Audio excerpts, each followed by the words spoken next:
Good morning and welcome back to Pitt to the Point. I'm Grace Lamberto. And I'm Michelle Spiller. Join us for another exciting edition of Pitt to the Point, our Emmy Award-nominated weekly news and magazine show broadcasting live from the state-of-the-art Pitt Studios. Get ready to dive into everything from the University of Pittsburgh to the heart of the city and beyond, covering national and international events, noteworthy individuals, and compelling stories. We're thrilled to bring back your favorite segments and introduce fresh features, including live reports that shine a spotlight on thriving activities happening across our diverse University of Pittsburgh regional campuses.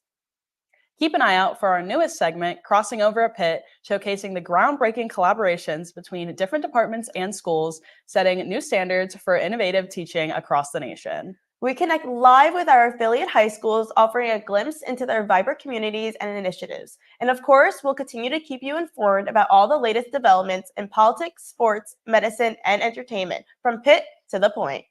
The baseball season has officially started this past week. The Pirates played the Miami Marlins as their first series, and then the Washington Nationals just this week. The Pirates were off to a hot start, going 6-1 before falling to the Nationals earlier this week. Along with that, the New York Yankees have a 6-1 record, and as a proud Yankee fan, I couldn't be more excited. Can't wait to see how the rest of the season goes. With the baseball season in full swing and our Pirates off to a pretty hot start, we'll hear more about this from our city sports reporter, Donnie Blackwell. Donnie. Thank you, guys. That's right. The start of the Pirates season is today, April 5th at 4:12 p.m. Now, despite having their first loss against the Washington Nationals this past Wednesday, with a 5-3 loss, the Pittsburgh Pirates have been on a hot streak to the start of the season. After being closed since 2022, the Roberto Clemente Bridge is finally back open and ready to welcome its Pirate fans for today's home opener.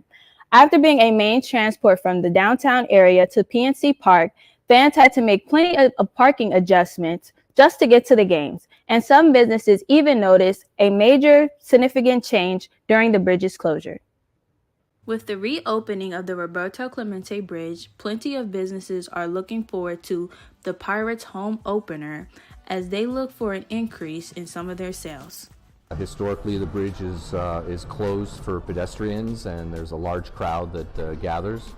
Our expectations, however, for the summer are quite bullish because finally we're getting traffic back and forth across the bridge.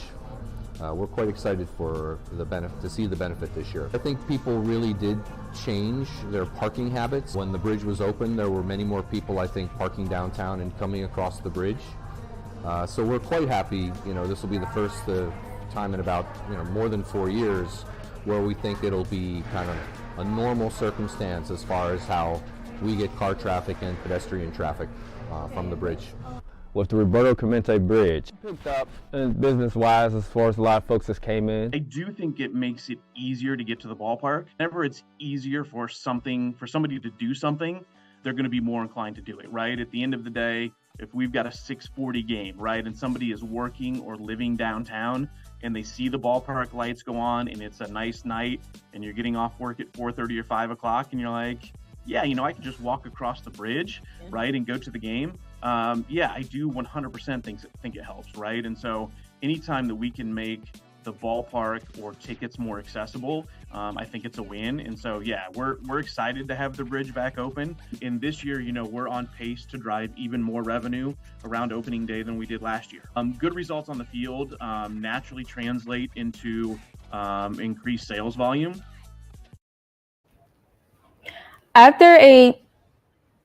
Following the Pirates opening day, the schedule proceeds as follows. They will play against the Baltimore Orioles today, April 5th through the 7th at PNC Park, then proceeding April 8th through the 9th against the Detroit Tigers here at home. Then they will face off the Phillies with a long streak from April 11th to the 14th, then the New York Mets April 15th to the 17th at Citi Field. After a split win in a doubleheader against the Nationals this week, the Pirates are now 6-1, making them the first in the National Central League. Today, they will begin to face off against the Orioles that are 4-2 and who sit third in the American League East Division. Let's hope to see a win from our Pittsburgh Pirates today. For Pitt to the Point, I'm Donnie Blackwell. Back to you guys. Thanks, Donnie. The Pennsylvania primary elections are approaching quickly. The last day to register to vote is April 8th. The The primary elections in Pennsylvania is Tuesday, April 23rd. The polls will open at 7 a.m. and close at 8 p.m. the same day. For those voters who are interested in a mail-in ballot or are in need of an absentee ballot, your application to do so must be done by April 16th. The deadline to turn in your mail-in ballot is the same as Election Day, April 23rd by 8 p.m. We discussed last week how Allegheny County was in dispute over how they would certify the validity of mail-in ballots, their plan being to have county representatives monitoring drop-off locations. Allegheny County leaders have officially decided to operate 5 stacked ballot drop-off locations in the 2 weekends prior to April primary elections. Voters will now be able to take their own completed ballot to any of the new locations or to the county office building. With the stress of the upcoming primaries, President Joe Biden has raised over $25 million towards his re-election campaign. We turn to political reporter Kayla Pattison for more. Kayla? Thank you, Grace. President Joe Biden broke the headlines with his re-election fundraiser last Thursday, March 28th. The star-studded event hosted former Presidents Barack Obama and Bill Clinton as they raised $26 million. President Joe Biden joined forces with former Presidents Barack Obama and Bill Clinton to raise money in hopes to be president for the second term consecutively. These three collected $26 million and gained 500 new donors last Thursday on March 28th in New York City. With an option for a more intimate experience, prices range from $250,000 to $500,000. Senior White House and political correspondent Ed O'Keefe talks about the impact that this fundraiser holds. 5,000 people have sold out Radio City Music Hall, just a few blocks from where you are in New York, to attend this event in person, and the Biden campaign has been selling tickets, so to speak, in order for supporters to watch virtually as well. But the reported $25 million haul, more than $25 million, they say, is the best one event total ever in American history. And if you're looking for comparisons, the State of the Union address earlier this month raised the Biden-Harris re-election campaign about $10 million in a 24-hour span. So to be able to do $25 million plus in one big event there in New York with the help of 2 of his predecessors is quite a reminder, frankly, that while he may be trailing in the polls, the president's having no problem collecting cash from supporters as they prepare to use that money to convince just enough voters in 6 or 7 swing states to head their way. In totality, the Biden campaign and the Democratic National Committee have nearly $100 million in cash.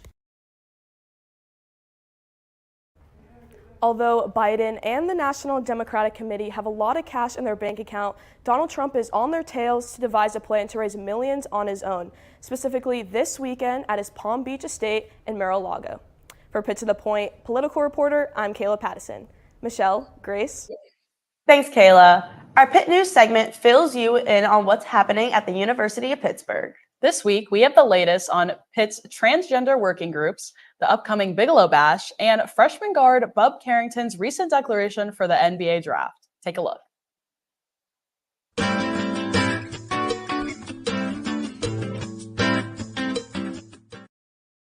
On March 29th, Pitt's Transgender Working Group held the Trans Day of Vibing event, which gave members the opportunity to fully be themselves without being judged. At the event, an organization called Dress for Success was there to provide clothing for people in any form of transition. During the event, they had tables set up with feminine products like soap and racks of clothing that were available for purchase. Pitt's annual Bigelow Bash will take place on April 7th, where multiple artists will perform, the main one being Jid. But La Tyler, My Favorite Color, and Pitt Factor winner 957 will also be present and will perform. Pitt Program Council members are working hard to make sure that this year's experience will be one to remember. The event will be held at Shenley Drive in Oakland. Pitt basketball's freshman guard Carlton Bub Carrington recently declared for the NBA draft during a press conference. Carrington goes into the draft as a projected first-round pick after averaging 14 points, 5.5 rebounds, and 4 assists per game. The entirety of Pitt is very excited for him, but sad to see him go, especially because of the impact he had on the team. He has great scoring ability, a solid frame at 6'5", and a pro-worthy basketball IQ that will suit him well in the future.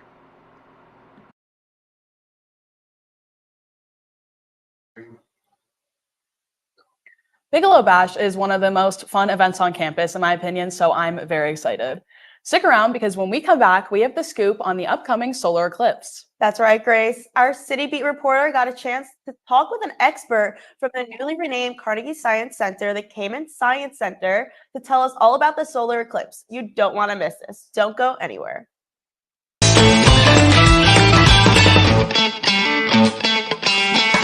Time for your next adventure. I have no idea what I'm going to do tomorrow. How exciting.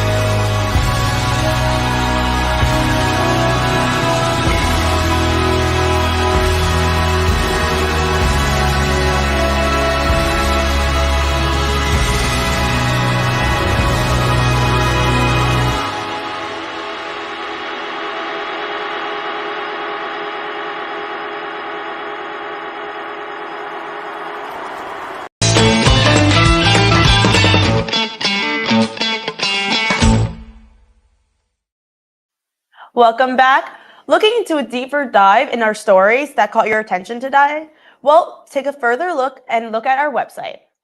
Visit pittothepoint.com for clips from today's show and in-depth articles covering the topics that pique your interest.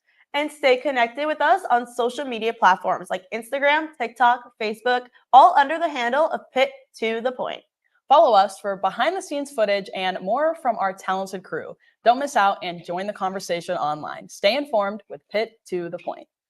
The solar eclipse is coming up on Monday, April 8th. To celebrate this event, the newly named Carnegie Science Center, the Cayman Science Center here in Pittsburgh, is hosting what they call Eclipse Extravaganza. Our City Beat reporter, Claire Don-Ellen, is here with an expert in solar eclipse from the Science Center. Claire? Thank you, Grace and Michelle. Good morning. So Pittsburgh is just barely out of that path of totality, but that doesn't mean we are going to miss out on this spectacular show in the sky. The 97% of the sun will be covered up by the moon, and we're going to be perfectly in view for that deep partial solar eclipse. And I learned all this and more when I took a trip to the Carnegie Science Center and spoke with the staff in the planetarium about the rarity, wonderment, and safety precautions you all need to know when viewing the eclipse. Eclipse expert and I know lots about it. So a total solar eclipse happens every 1 to 2 years. What makes a total eclipse rare is that it may not occur in the same area for up to 400 years. People in Pittsburgh, we really probably won't experience a total solar eclipse until like 2144. And so when we say like this is a once in a lifetime event, for some of us it really is in our own like neck of the woods. Now if you are an avid traveler, if you want to go on a cruise, like there's an eclipse in 26, 27, like every year to 2 years. But to have it be so close to where we live is where it gets really unique. So we are in Earth orbit looking at the path of totality for the total solar eclipse on April 8th of 2024. You can see there our sun, and that blue line tells us where the umbra or the strongest part of the moon's shadow will be, and then that pink line will show us the outer bounds of totality. So the path of totality is a pretty wide swath. It goes about 100 miles wide, and it starts in Mexico, cutting through Texas, Arkansas, parts of Illinois, Indiana, Ohio, Pennsylvania, New York, all the way through to Canada. Here in Pittsburgh, unfortunately, we are not in the path of totality. We are a few hundred miles away. And here we'll be experiencing more of a deep partial eclipse. Our home location of Pittsburgh, you can see Mount Washington there. So we're going to do that same animation and see what we're going to see on April 8th. So we see our sun, and it's really important we're wearing glasses the whole time because we are going to be at 97% totality here. And then we can see the moon pass right in front of our sun there as we reach that max eclipse somewhere in between 2:30 and 3:30 in the afternoon. It'll look very different from max totality. This is in that same area of Mexico where we saw it make landfall, and we can even zoom in to get a better look of what we'll see in an eclipse. So we see the moon fully blocking the sun's light, and we see that beautiful corona, that's the sun's outer atmosphere. And this is one of the few times we can really see it without the sun, blinding us. You want to make sure that you have the certified solar eclipse glasses. They have filters that are hundreds of times stronger than your typical sunglasses. Whenever you are using them, you should be able to look at like a normal light and it should be completely black. Like you shouldn't be able to see through it at all. In order to make sure that you have good certified ones, there's actually an insignia called ISO. They are the ones who have certified solar eclipse glasses and make sure that they are the safest quality. You have to just make sure that you can trust who you're purchasing them from, and then double check. Usually they have an address on like who manufactured them. I say Google the manufacturer and see, did they actually, does it line up and match? And then it has like a special filter number, which is like 12123-2. And so, if you have all of those things, you should be good to go. When in doubt, leave it out is my motto. And so there are other ways to safely view an eclipse, not by staring at the sun, but by using the sun's shadow to see the cast on a ground or in a viewer. And so on our website, we have a cereal box pinhole viewer. You can actually probably find a bunch of different variations, but you stand behind the sun, so the sun rays are coming through a little pinhole, and you can see the projected sun shape inside the cereal box. We're celebrating space and astronomy, and having a worldwide national event really helps us to make those connections and make science fun.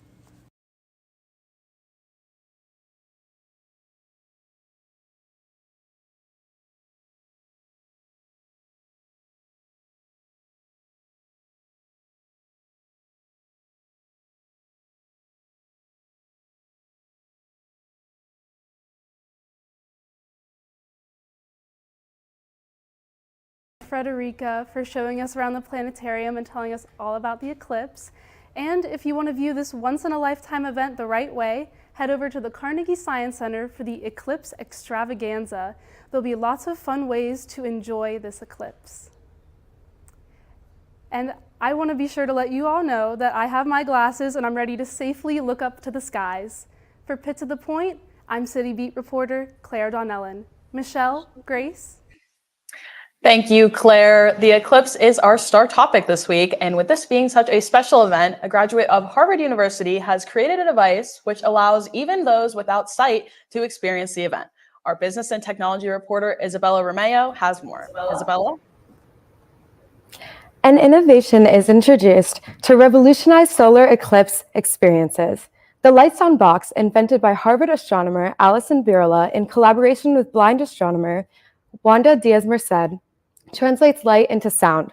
Designed to make celestial experiences inclusive, it is about the size of a paperback novel and can be experienced through headphones or its built-in speaker.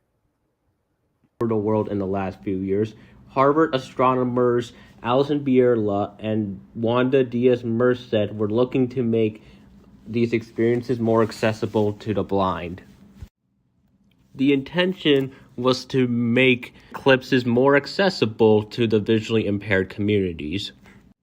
The first prototype for the device was created back in 2017 in Harvard's Science Demonstration Lab. Ever since then, many modifications have been made. Some of the most notable revisions ever since 2017 solar eclipse were when in 2019 the device was further redesigned for improving sound quality, and especially last year, where instead of having wires, they decided to formulate the sound device with a circuit board. So the structure of the device, it looks like basically, as you see, a smartphone-sized box with headphones and a speaker for audio that's especially built for instrumental music. So the main function of light sound is utilizing a technique known as sonification, which translates any sort of light into musical sound, made and have been given to various countries for their eclipses events, such as the July 2nd, 2019 solar eclipse that went across Chile and Argentina, which was able to distribute 20 devices. The goal to distribute more than 750 devices across North America, The Harvard Astronomy Lab has already distributed 200 newly developed devices just in time for Monday, April 8th solar eclipse. Thanks to these two astronomers, the wonders of the sky are now available to everyone. From Pitt to the Point, I'm business and tech reporter Isabella Romeo. Grace, Michelle? Thanks so much, Isabella. The month of April marks the start of prom season for many high school students across Pennsylvania. Over at Montour High School, they are hosting a prom dress drive to make sure everyone is able to enjoy their prom. We're here live with Montour High School's Bus Loop broadcasting students. Hi, Brooke and Turner. Thank you so much for joining in with us today. Good morning, Michelle and Grace. The Montour Spartans are proud to join this morning's broadcast at Pitt to the Point. Thank you so much for having us. This year, new on the Hilltop is a prom dress drive run by the Big Sister Club. The Montour Big Sisters Club works to promote positive self-esteem and anti-bullying within our school community. They teach younger teens at the middle school how to identify and overcome common teenage obstacles in a healthy, safe manner. The Big Sisters Club also holds social groups at our elementary school in an effort to teach our younger Spartans how to be inclusive and caring, specifically during lunch and recess. The prom dress drive is free and open to anybody in need of a dress with no special criteria needing to be met.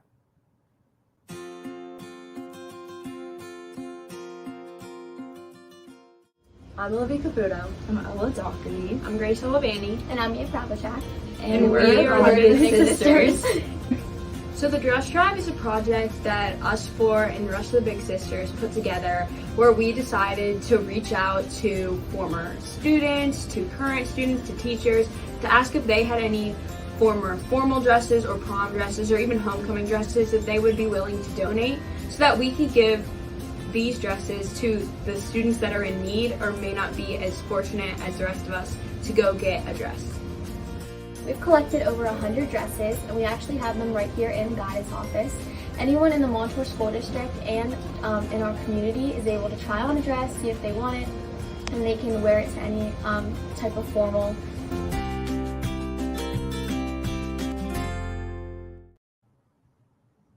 All available prom dresses are held in the counseling office, and shopping is confidential. Students can simply set up an appointment to find the perfect dress for this year's prom. From Montour's Hilltop campus, I'm Brooke Border. And I'm Turner Segner. Thanks for joining us this Friday morning. Michelle and Grace, back to you.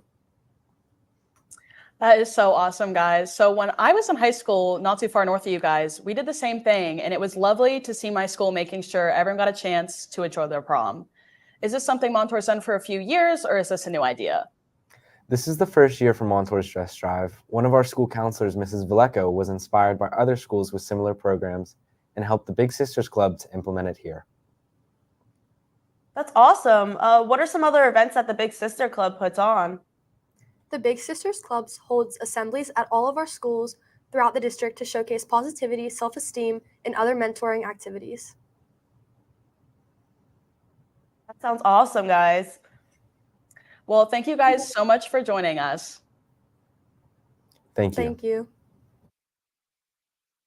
Each week, we take a look at a Panther alum and what they're up to after graduation.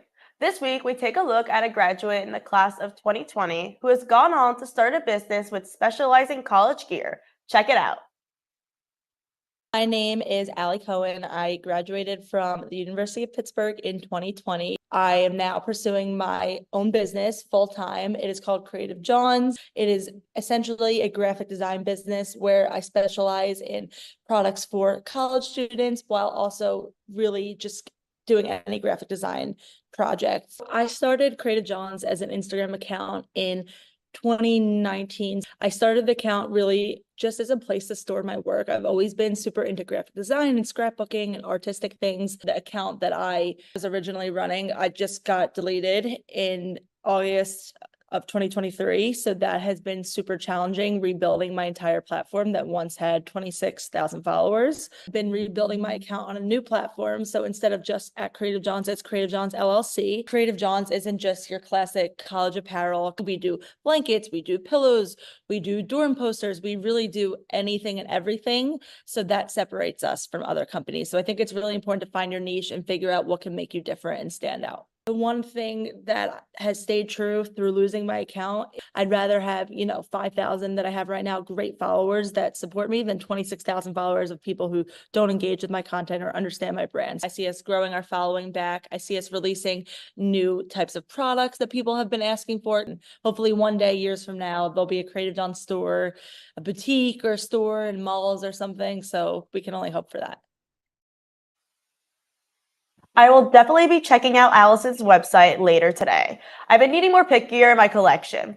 When we come back, we're going to take a look at one of our club sports here on campus.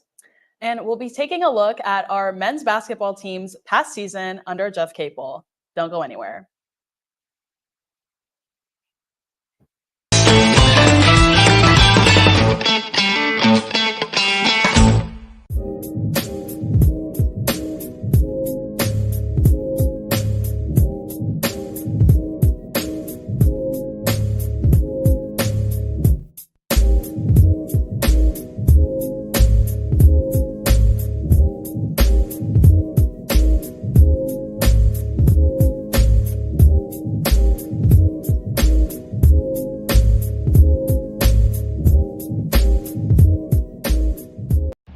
They come here, forged in the spirit of change, pushing to answer the questions, and then questioning the answers, embracing each challenge as fuel for reinventing the world.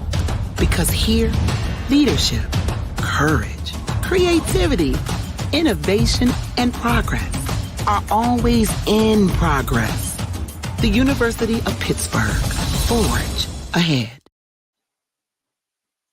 And we welcome you back. It has been Storm City here in Pittsburgh this week with flooding all over the streets. Lucky for us, it's looking like Saturday and Sunday will be on the drier side. Yeah, the rain has really been ruining my walks to class, but I'm glad that we're going to be having some clear skies this weekend after some more rain today. With the college basketball season soon coming to a close, we take a look at the season with our Pitt Panthers men's basketball team and their incredible performance under head coach Jeff Capel. We'll go to Pitt sports reporter Aaron Clark with more. Aaron? Thank you, Grace. Well, the Pitt men's basketball team wrapped up their season a few weeks ago when they fell to the University of North Carolina Tar Heels in the semifinals of the ACC tournament, 72-65. Then just a few days ago, freshman guard Bub Carrington announced that he will declare for the NBA draft. I had the pleasure of sitting down with head coach Jeff Capel yesterday to hear his thoughts on his 6th year coaching at Pitt and how to move forward with the losses of a few star players. Basketball head coach Jeff Capel. Coach, congratulations on wrapping up your 6th year coaching here at Pitt. I mean, just a remarkable turnaround the past 2 seasons. I mean, back-to-back 21 seasons, 4th seed in the ACC tournament this year. Did you have any overall thoughts on the season, any group goals that you started out with this group and those that you achieved? Yeah, well, first and foremost, thank you, and it's an honor to be on with you today. We're really proud of our season. I thought we got better. The biggest goal was to get better. We knew that we were going to have a young team, especially in the backcourt, which was very different from a year ago where we had all old guys in the backcourt.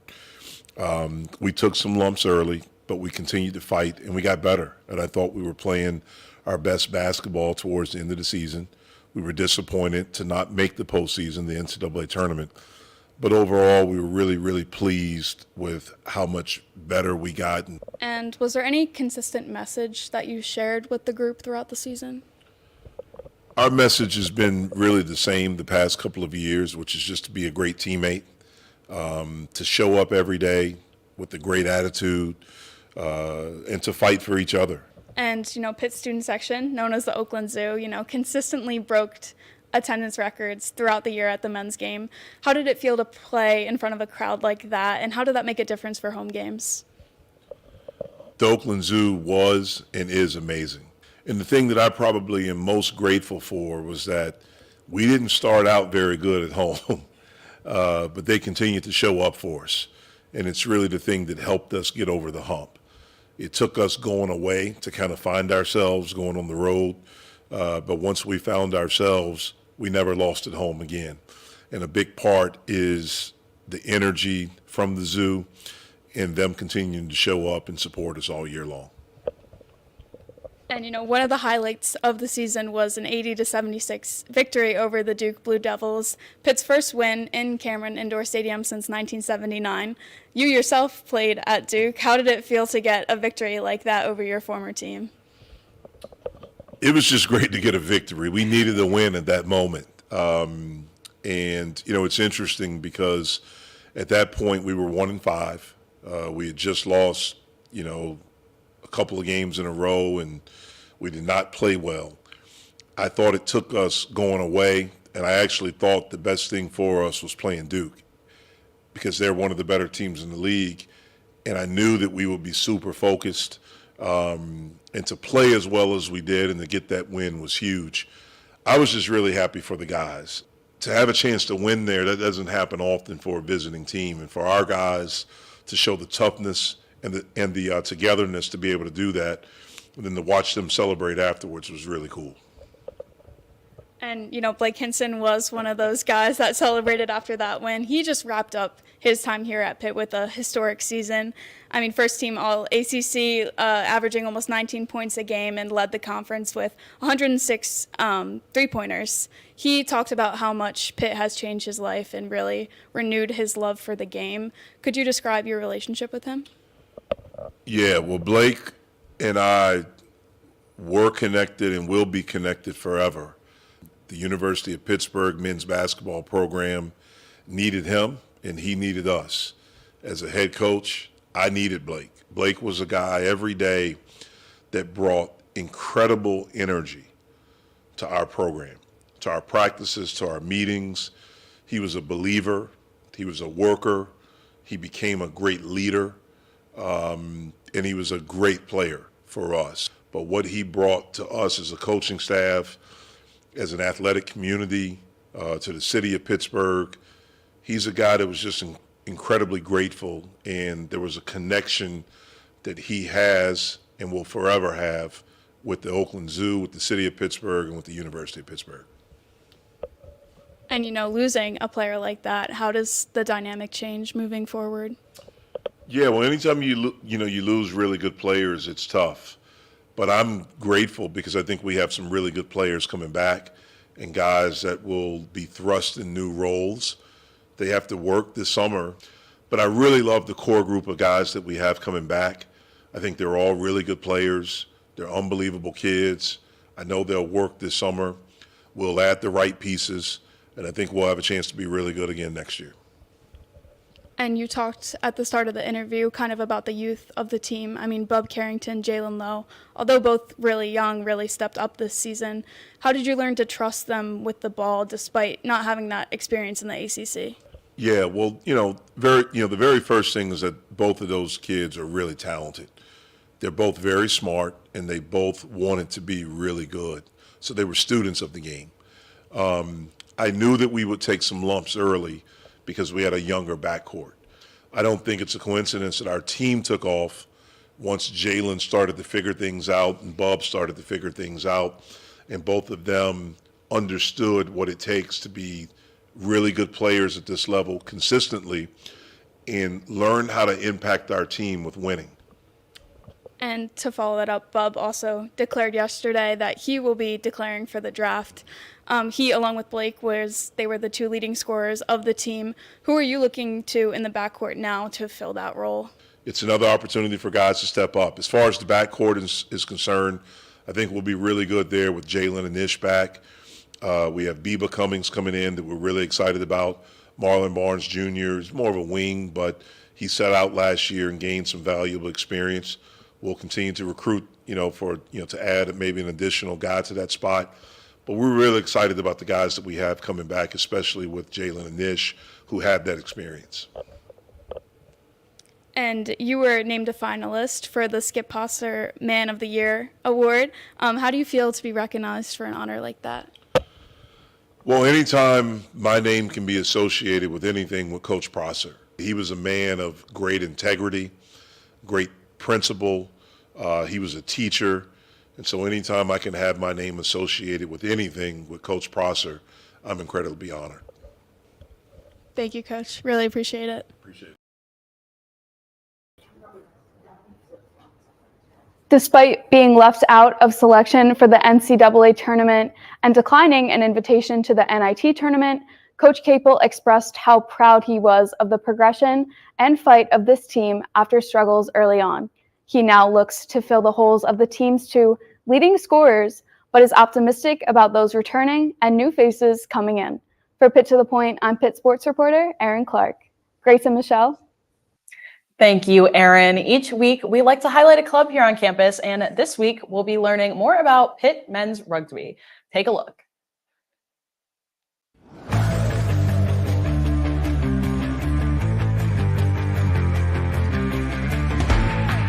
Rugby is a worldwide sport that takes stuff from soccer and football and puts it all together, where you pass the ball to your teammates only laterally, and you have to try to get it into the end zone just like football, but you can also kick it whenever you want and chase it down and try to score, just like football, but there are no pads. All you need is a mouth guard.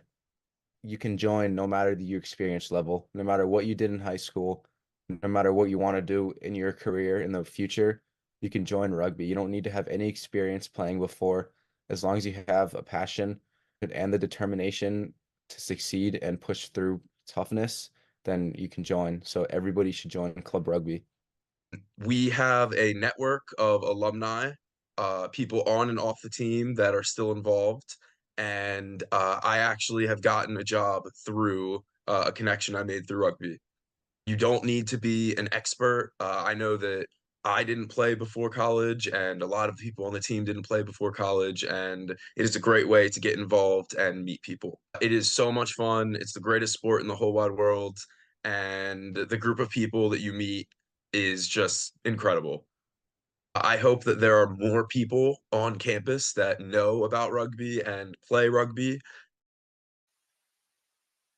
We will next head east to one of our satellite campuses over in Greensburg. Recently, Pitt Greensburg has won a construction award for their life science building. With more, we go to our regional campus reporter, Anna Park. Anna? Hey guys, so at Pitt Greensburg, the new life sciences building has received the esteemed Crystal Award by the Master Builders of Western Pennsylvania. And this new facility offers a new 7 labs for science, nursing, and non-science majors, and this will be able to use these facilities. Before, we were in a cramped space that just didn't have the room to move freely. The skills lab is twice as big. It just provides the physical space to do the things we were already doing, but we were doing it elbow to elbow. The offices, all the nursing offices are now collected together. Did conferencing room where they can be in meetings on the Pittsburgh campus virtually. Upstairs are where the science labs are. We were cramped, scheduling too many things in one laboratory space, have dedicated spaces for individual laboratories, bench space, more ability to do experiments, frees up some space to research dedicated areas as well. So overall, it's made a huge difference in terms of our ability to teach students. So that's one thing we didn't have enough of on our campus, were places where a student can either, sit and work on a project, study, whatever, or just, relax in a comfortable environment. So there are a number of gathering spaces, smaller and bigger, in the building. And the very first day the building was open, when I came to work, there were already students there the first day it was open. So that told me a lot. When I go by there are students with their laptop open, they're doing some work. Those places where informal interactions can happen, casual interactions can happen, are really important on a college campus. And the estimate that we got was about a $3 million short-term impact, short-term being about a year and a half. That makes a difference in the local economy. To find out more information about the new life sciences building, you can visit Pitt Greensburg's website. From Pitt to the Point, I'm regional campus reporter Anna Park, and I will be visiting medical minute reporter Noah Dan. Thanks, Anna. It's the start of April, which means spring seasonal allergies are just around the corner. This week, I took a deep dive and looked at how seasonal allergies affects us here at Pittsburgh, as well as people all across America. Seasonal allergies are a condition that affect most people in America. According to the Asthma and Allergy Foundation of America, approximately 81 million Americans have been diagnosed with seasonal allergies, which is over 25% of the adult population. There are various causes to seasonal allergies, as well as many ways to defend yourself from this mostly harmless disease. The symptoms of seasonal allergies vary from person to person. Many people are affected by runny and congested nose, as well as irritated and itchy eyes, although some have it worse and have symptoms including rashes and hives. These conditions vary and depend on the region the person is living in. There are many causes to seasonal allergies in the spring, the biggest of these causes being pollen, both from trees and grass. Wind causes pollen to be picked up from plants and become airborne and eventually make their way into our bodies, which causes an allergic reaction. Rain washes away pollen, but pollen counts can spike after rainfall. In the fall, the biggest cause of allergies is mold. You can take many measures to try to defend yourself against seasonal allergies. The easiest way to do this is to stay inside on dry, windy days. This creates a barrier between you and the airborne pollen. Staying inside as well as using an air purifier keeps your air clean and away from potential allergens. If you are affected by seasonal allergies, there are many over-the-counter remedies that you can use to combat your symptoms. These include, but are not limited to, nasal sprays, antihistamines, and decongestants. In 2021, the Asthma and Allergy Foundation of America ranked Pittsburgh as the 5th worst city when combating seasonal allergies. That means it's going to be a smart idea to keep a pack of tissues in your back pocket. For Pitt to the Point, I'm medical reporter Noah Dan. Grace, Michelle? Thanks so much, Noah. Here at the University of Pittsburgh, students and faculty from different departments collaborate to combine their skills and redefine their industries. This week, we take a look at what's been going on in the Department of History of Art and Architecture and the Center for Latin American Studies in the University Center of International Studies.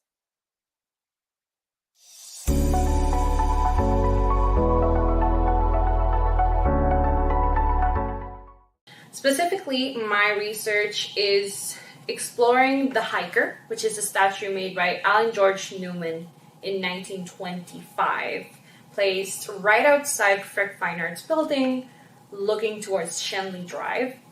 The statue commemorates the soldiers who went and participated in the Spanish-American War that would end in the transfer of power, of colonial power of the Philippines, Puerto Rico, and some conversations with Cuba from Spain towards the United States.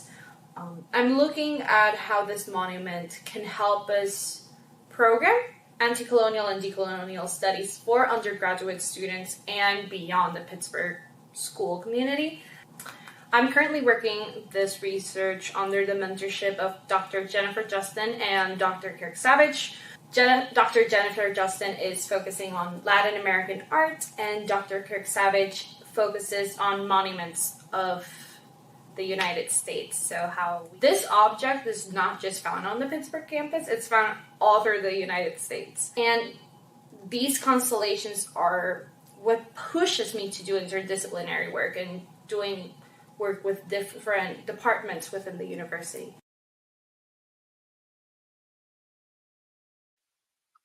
When we return, the arts within Pittsburgh are taking over this spring's Oakland Indie Fest is coming up soon. Along with that, the University of Pittsburgh has a growing theater department that will be soon putting on their spring musical. All that and more when we get back.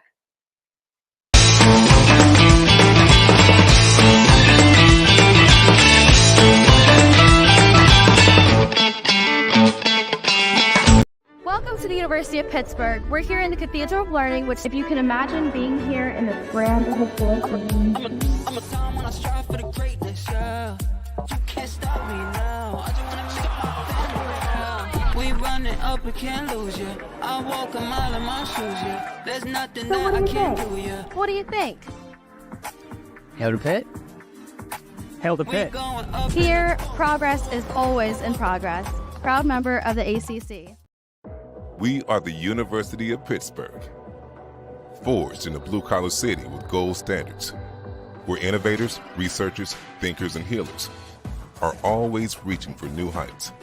There is no limit to what we can accomplish when we put our minds, our hands, our soul and spirit toward it. Here, progress is always in progress. Hail to Pitt. Proud partner. Welcome to the University of Pittsburgh. We're here in the Cathedral of Learning. Imagine being here in the Commons Room or Nationality Room.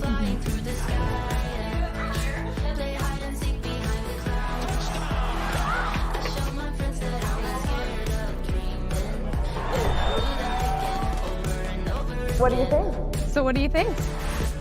Hail to Pitt. Hail to Pitt. Proud member of the AC.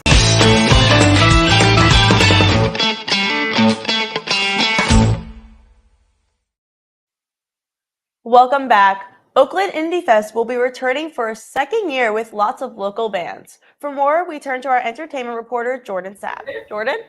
Oakland has a long history with independent music. The flux of college students in the neighborhood creates a culture primed for collaboration and creativity. This was expanded upon last year with the beginning of Oakland Indie Fest, which is back for its second year. Oakland Indie Fest was a festival we started last year. It was an 11-hour music festival we held following the derailment in East Palestine. And I really wanted to host a festival where we could raise money for them. We had organizations from East Palestine that came and spoke. We ended up donating $3,000 to the East Palestine School District, the Way Station, which is a nonprofit that works on getting clothes, food, rent support. This year, this is the perfect event to help raise funds to try to give Oakland its own permanent venue. Specifically, it'll help cover a stage. We're gonna get some nice curtains. We'd be able to hang speakers from the ceiling. Basically, renovations needed to turn an empty space into a music venue. We're all co-founders of Post Genre, and it's like the three of us who are making most decisions. At least two of us. Yeah, that's kind of how it rolls. Is, two people to press the button. Yeah, two people press the button, and then we're good. Post Genre is way more than just the three of us. We have over 30 very active people on our team helping with everything from content creation, photography, videography, audio, lighting. Of course, we're setting our sights and trying to get a permanent venue. From my own experience running a house venue, in most cases, that is a very temporary thing. The venue would close and then bands don't have a place to play. They would have to go to other places where it's not accessible for students. Getting a permanent venue is definitely the way that the scene continues to grow and gets a lot more traction. Indie Fest is continuing our mission to support and platform Oakland bands. It's giving the music community an amazing day, and also just the Pittsburgh community as a whole. There's something really cool just about playing an outdoor set on a hill. Hopefully it'll be a nice day and the sound will be great on stage and all the bands will be able to hear what everyone's doing up there, and they'll just get to play some great live music. If you want to see Oakland Indie Fest for yourself, it's taking place Saturday, April 20th at Flagstaff Hill from noon to 11 p.m. With funds from this event, hopefully Oakland can achieve a stable home for music amongst its current transient house venues. For Pitt to the Point, I'm entertainment reporter Jordan Sapp. Back to you. Thank you, Jordan. The University of Pittsburgh's Theater Arts Department puts on a musical every spring. This coming weekend, they will open their spring shows of Spring Awakening. We'll hear more about this from Pitt Beat reporter Natalie Silverman. Natalie? Pitt's Department of Theater Arts is gearing up to put on its latest production. Starting tomorrow, you can catch the Tony Award-winning musical Spring Awakening at the Charity Randall Theater. They announced that the show was Spring Awakening, which my friends and I just obsessed over a lot in high school, so I knew I had to audition. It wasn't a choice. I've always loved stage management. It's what I want to do even after I graduate, and I was super excited to join the Spring Awakening team because it's such a great production, it's a great cast, it's a great crew, and I love musicals, so being backstage is so much fun for me. Honestly, I didn't start doing theater until last semester, and I had an absolute blast with it, and so I figured I might as well throw my hat in the ring again, and I got lucky enough to be cast in this one. I think people don't realize just how much crew there is, and all of us are working the entire time the show is running, just getting actors and set and props on stage, and then helping them when they come off stage to make sure everything is in order and set. The process for being Adult Woman was really fun because this is the second time I've played multiple characters in one.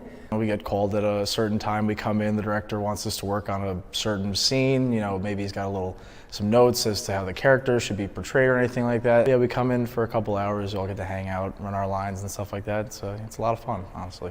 We've been working on this show, at least from the stage management perspective, since winter break. And then I am in every single rehearsal from the first read through to strike. I'm a junior in college. Life is stressful. Sometimes I don't want to be a junior in college. So this gives me a chance to like forget about everything else going on in my life and, you know, do the thing I love and like act and perform and wear fun costumes and be on stage. Seeing all the work that we've put in, you know, come to fruition. At the end of the day, we get to put on a show and people seem to enjoy what we do. The University of Pittsburgh's production of Spring Awakening opens tomorrow and runs till April 15th. Tickets are $25 or $15 with a student ID and can be purchased either online or at the box office. Hope to see you at the theater. With Pitt to the Point, I'm Pitt Beat reporter Natalie Silberman. Grace, Michelle? You guys. Thanks, Natalie. When we come back, the state of Pennsylvania has recently named their state candy. You won't want to miss this. And we'll also be turning back to our city sports reporter for more on the Pirates season. Stick around.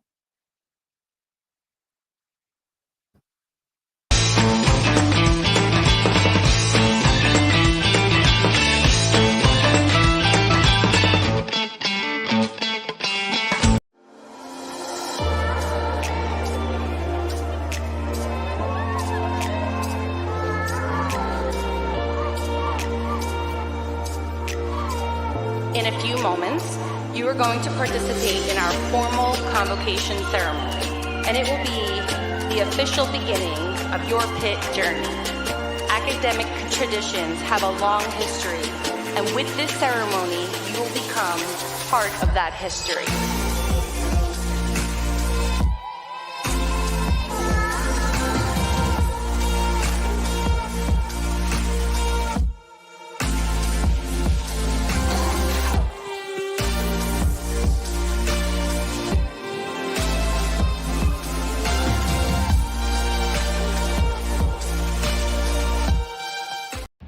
They come here, forged in the spirit of change, pushing to answer the questions, and then questioning the answers, embracing each challenge as fuel for reinventing the world. Because here, leadership, courage, creativity, innovation, and progress are always in progress. The University of Pittsburgh, forward.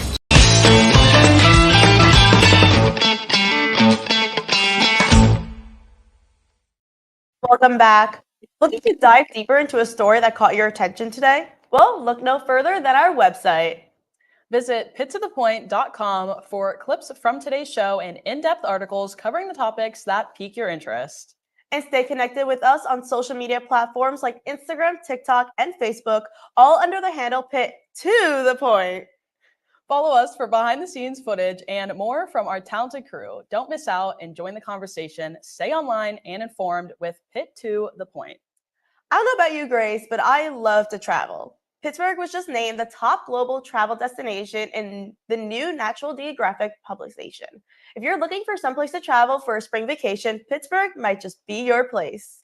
Being from the area, that comes as no shock to me. We'll turn back to our city sports reporter, Donnie Blackwell, for more highlights of the Pirates' amazing start to the season. Donnie?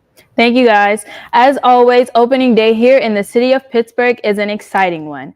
To open up the game here today at PNC Park, Cabrian Hayes will be presented his 2023 Gold Glove Award, making him the first third baseman and the first Pirate to win this award. Then to proceed with the ceremonial first pitch, former Pirates manager Jim Leyland will be making the first pitch of today's game. To honor his notable contributions to the major leagues.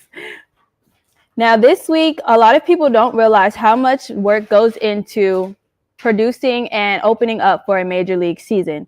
And we had a chance to speak with several media members who work for the Pirates to describe the behind-the-scenes preparations needed to open up today's series and describe the energy the city will bring today. So there's a lot of anticipation and excitement, especially after the team's 5-0 start to the season. But to a lot of people, baseball season doesn't start until their first game at PNC Park, but there's a lot that goes into a home opener before the actual game. Who's throwing the first pitch? What are the fans doing before? So we're going to have people out in the parking lots documenting all of that, talking to fans, getting their perspective. The past 2 weeks, we have rehearsals. So basically, we load a game from last year and we run through the game and run through all our breaks and basically test everything. And run through, treat it like opening day. So we'll go through all the opening day festivities that you'll see on Friday and basically just run through the show 3 different times, just making sure everyone is comfortable and then also just making sure everyone understands how the show is going to flow. They have time, over the next 2 weeks to iron out those kinks so that come Friday, hopefully, the show is flawless. Biggest things that helps us out during the rehearsals is in between innings, not necessarily what's happening during the game, but what's happening between the innings. When are we going to have a t-shirt toss? When are we throwing it down to Joe Klimchak, who is the in-game host, making sure that our timing coming out of the Pittsburgh pierogi race is good. It's a great way to get all the timing intricacies. It goes underappreciated how everything is down to the second. Like you're usually there for like 5 hours, kind of similar to, a game. But it's really important that we do those because obviously we all haven't worked since September of last year. So you're kind of getting everyone warm again, but then you're also fact checking and, technically wise, checking everything that's involved in the show so that opening day, it's flawless. So opening day pregame is very much different than any other day. There's going to be news before the game starts. There could be roster moves. It could be a story about a specific matchup. There's a lot to talk about there. And then there's the actual game itself. What happens, what it means. And while they play 162 games in baseball, and that's a lot of them, this one's a little bit more meaningful than the rest simply because it's number one at this ballpark. So there's a lot to plan ahead for. There's some things you can't plan ahead for, but all in all, there's probably at least 20 people involved in our opening day coverage. It's a big deal opening day that the ballpark from, marketing to, scoreboard to media relations, everyone takes a lot of pride in opening day and they truly want it to be the best experience for the fans in the ballpark.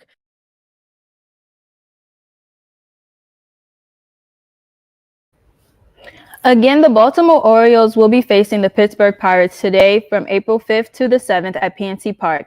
Then heading to April 8th through the 9th against the Detroit Tigers at home. Then they will face the Phillies with a long streak from April 11th to the 14th away.